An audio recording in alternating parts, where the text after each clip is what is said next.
Hello everyone. I am super excited for today's topic, Chapter 4, Spotting High Potential Technology Opportunities. Whether you are future innovators, startup founders, or just curious about how technology changes our world, this chapter will show you how to spot the next big things before it hits the mainstream. Ready? Let's dive in. So now we go to the learning objective. By the end of this lecture, you will know what makes a technology opportunities truly high potential. You will get familiar with some awesome tools like SWOT and business model canvas, and you will learn how to navigate challenges like market uncertainty. And don't worry, we will have fun with example you can actually relate to. What is a high potential technology opportunity?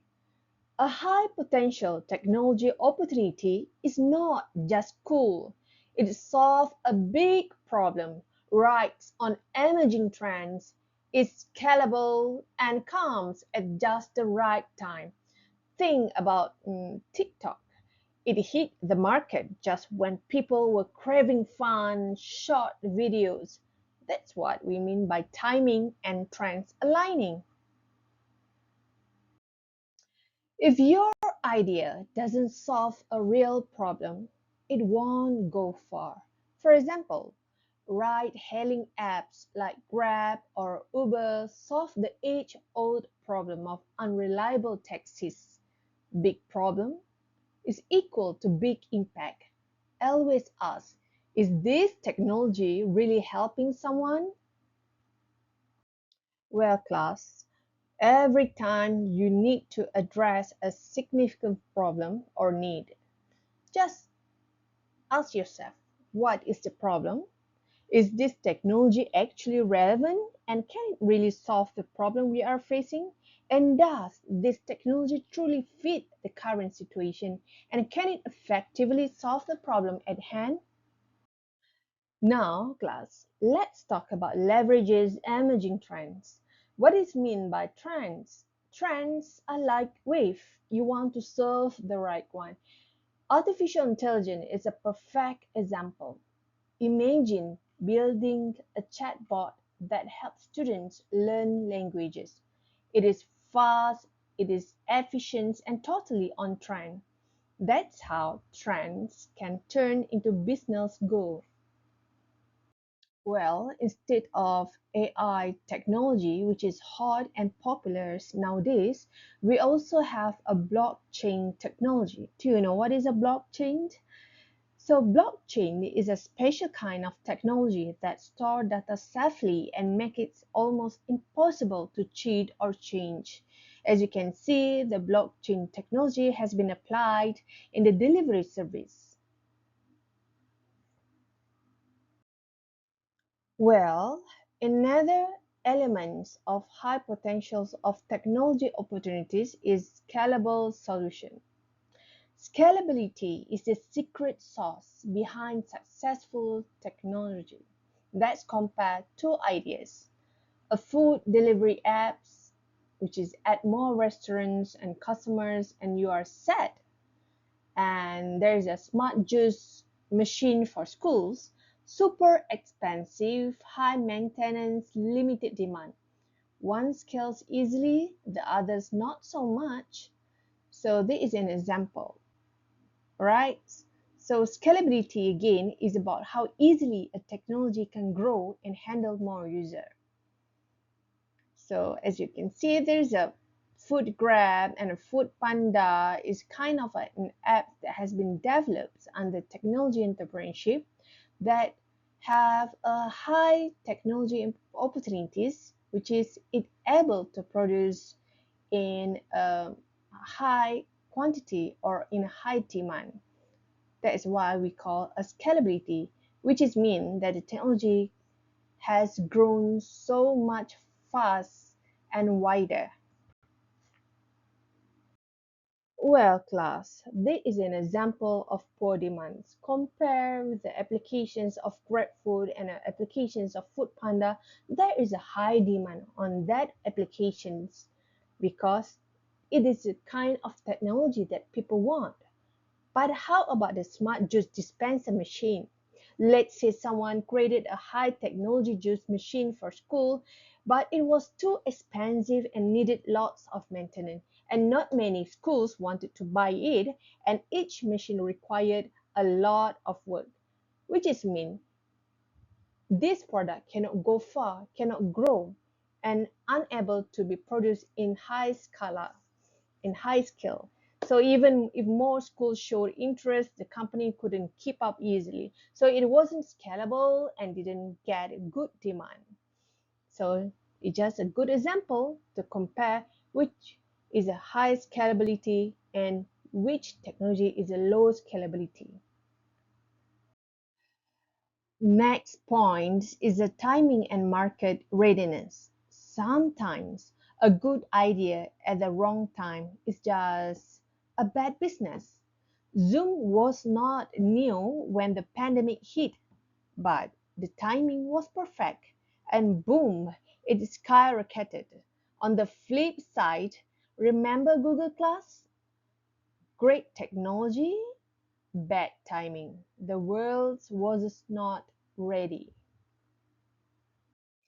As I said, this is a Google Class, how it looks like.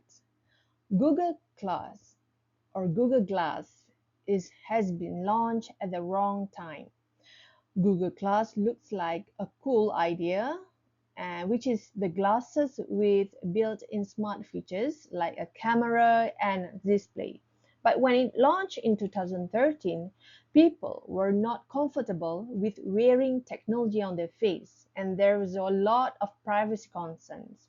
The market just was not ready, so even though the product was innovative, it failed to take off.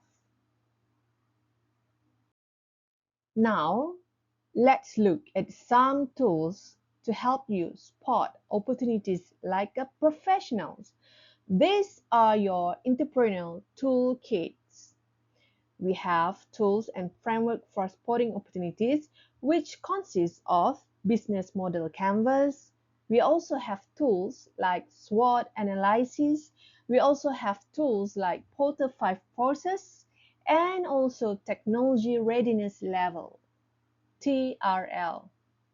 SWOT analysis stand for strength, weaknesses, opportunities, and threats.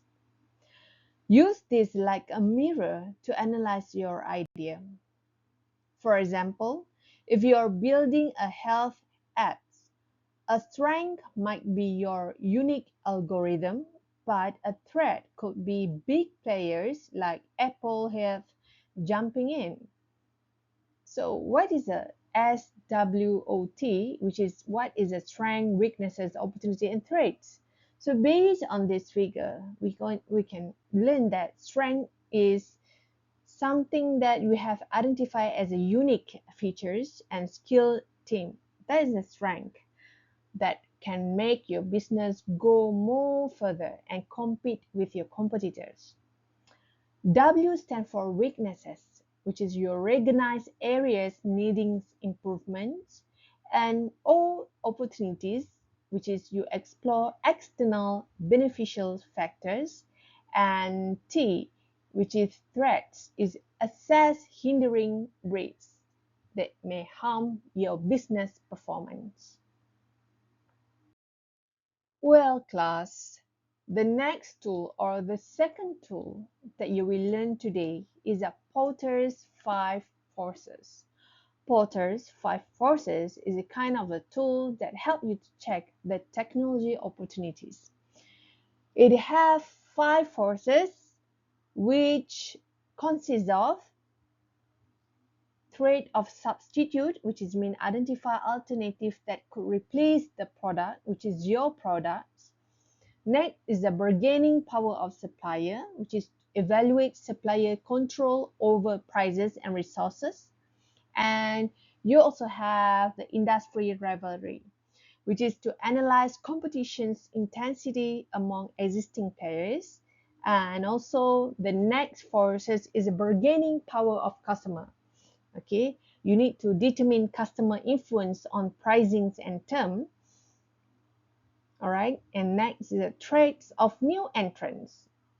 Assess barriers to entry that protect the industry. So all these kind of elements in the Porter's five forces is very important for you to analyze the informations. So Porter five forces help you understand competitions. It is like scouting the battlefield before going to war. Think about launching new coffee apps. What the threats of new entrants? Are customer loyal or price sensitive? This tool help you decide if it's worth entering the market. So to make you more understands about Porter 5 process, okay, these are like a tools that help you check how tough the competition is in industry. It help you decide if it is a smart move to enter a business or launch a new idea there. So let's take a look one by one the type of forces that has been outlined in these tools. All right. So the first one is threats of new entrants, which is mean how easy is it for new companies to join the market. If it's hard, like needs a lot of money or special licenses, now meaning that you will face less competitions. So next is the bargaining power of supplier or supplier bargaining power, meaning that do the suppliers have power to set high prices or control what you need? If yes, it could make your costs go up. Then you need to do something. The next elements in a portal 5 forces is bargaining power of customer or customer bargaining power. So you need to ask yourself, can customers easily switch to another brand or demand lower prices? If yes, you will need to work harder to keep them, to make sure that they keep purchase your technology-based product. And the next element in a Porter 5 forces is the threat of substitute. Is there any another product that can do the same job as yours? If there is, customers might leave you for that. And the last forces is industry rivalry. How many players are already fighting for the same customers? More rivalry, meaning that there's more pressure to stand out and compete on price or quality. Okay, next tools is a business model canvas. So imagine your business on one single page. That's the BMC. It helps you see everything clearly, which is about your customers, about your product, your money flow, and even your key partners. It is like drawing your roadmap before the journey begins. So you have to be clear that BMC have several elements. There is a 9 elements in the BMC. The first one is key partners, key activities, value propositions, key resources, customer relationships, channels, market segment, cost structures, and revenue structures. Well, class, let's go one by one through the elements in BMC. So the canvas is divided into 9 sections. As I said just now, the first one is a customer segment, which is who are the target customers. Value propositions, which is mean what problem is being solved and how does the solutions create value. And channels elements, which is mean how will the product or service reach the customer. Next element is customer relationship, which is mean how will relationships with the customer be established and maintained. And next is about revenue stream, which is mean how will the business make money? And the next element is key resources, which is what assets, technology, or patent example are needed.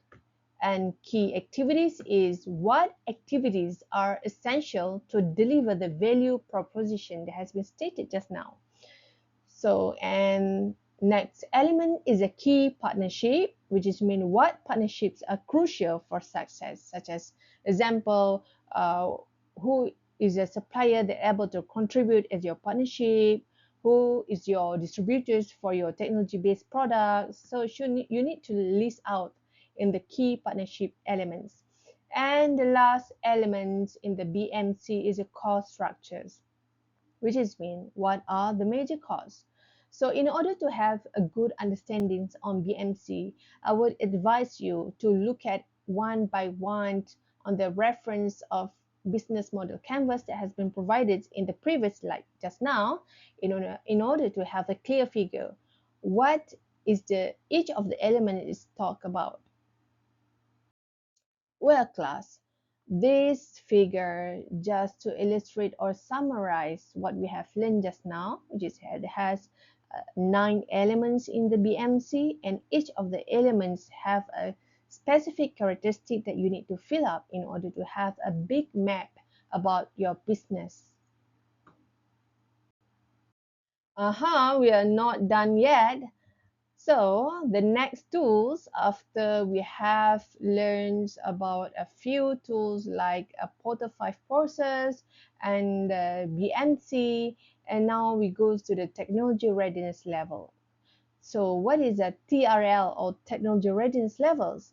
So it is like a progress chart that shows you how ready a technology is. So it has 9 levels, and each level shows how far the technology has come. So the basic principle observed, which is mean you have spotted an interesting idea or science behind the technology, and the next level is technology concept formulated. So which is mean that you have started planning how that idea could work, and next is a proof of concept demonstrated, which is mean you test the idea to show it might actually work. Next level is technology validated in lab, which is you try it out in a lab and it works and in a control setting. The next level is technology validated in relevant environments, which is mean you test it in a place that more like the real world. So next level is a prototype demonstrated in relevant environments, which is mean you build a prototype and show it works in real life like conditions. So the next level is system prototypes in operational environments, which is mean your prototype is tested in the actual place it will be used. And the next levels is a system completed and qualified, which is mean that is a full version is ready and passes all the checks. And the last level is a technology proven in a real world use, which is mean people are using it successfully in the real world. So it's kind of a level of processes to show you how ready a technology is. So imagine you are inventing smart shoes that count steps and recommend workouts. At TRL1, it is just an idea, but TRL5, you have got a prototype that works on a treadmill. By TRL9, people are jogging within in a real life and step by step, literally. So this is what I mean. Okay, so about there's a levels of the TRLs, which is start from the basic principles observed. Next is a technology concept formulated. So next process or next level is a proof of concept demonstrated. Next level is a technology validated in lab. And next level is a technology validated in relevant environment. Next level Okay, so there is a prototype demonstrated in relevant environment, and the next level in TRL is system prototype demonstrated in operational environment, and next TRL journey is a system completed and qualified, and the last level or the process in TRL, which is from concept to real world use, is a technology proven in a real world use.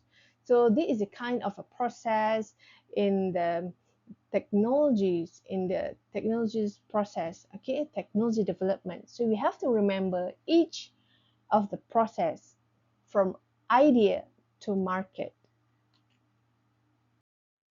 Well, I have some example for you to make sure that you understand about the TRL. All right, think of it like building a new gadget. Maybe a smart umbrella that tells you when it will rain. So, do you remember what we have learned just now? There's about 9 level of TRL.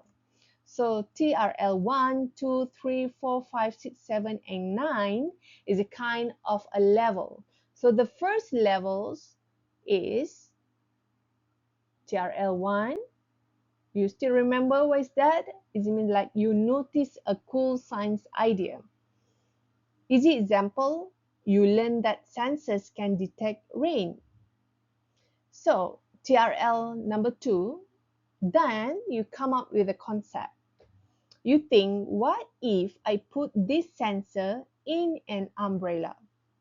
So next process, you try to test the idea in a basic way. How? You connect the sensor to a light and it works. Well, you tried it in a lab by test your smart umbrella indoors. So next TRLs or next process is you test it in a real world like place, which is mean you try the umbrella outside in your backyard. Next is you try to build a working prototype, which is mean you build a full version and test it at a school. You test it in a real condition. That is the next step. Okay, so which is mean you give it to student to use during a rainy week. So next is TRLX, the next process, which is mean you fully develop the technology based product, which is mean like in this example it passes all checks and is ready to be sold. And the last process is it's being used by real user, which is mean people are buying and using your smart umbrella in a real life.